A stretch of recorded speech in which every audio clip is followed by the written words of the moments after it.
Hey everyone, Technomentary here with a video for you guys. In today's video, I'm going to show you how to switch off your iPhone Air in a few different ways. So let's get started. The first way you can do it is using the volume up button and this big side button.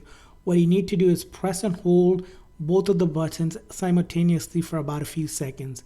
So at the same time, when you hold it, a menu like this will pop up and then you simply slide to power or switch off.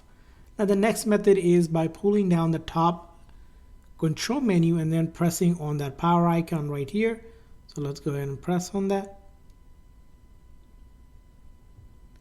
And then you can slide to power off there.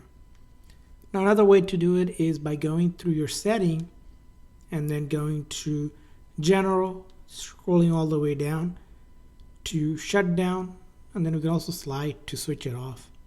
And then another way you can also do it is if you have Siri enabled in your setting in Apple Intelligent Siri, with Siri turned on to either Hey Siri or Siri, what we can do is prompt Siri to go ahead and switch off our phone. So we can say, Hey Siri, switch off my iPhone. Yes.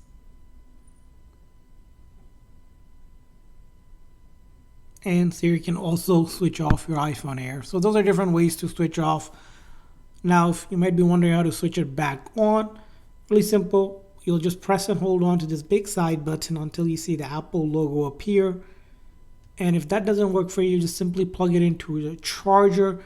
When the iPhone is switched off and you try to charge it again, it automatically knows to switch it back on.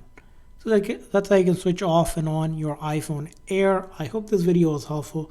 If so, please consider a like and subscribe button for more tips and tricks. We'll see you guys next time.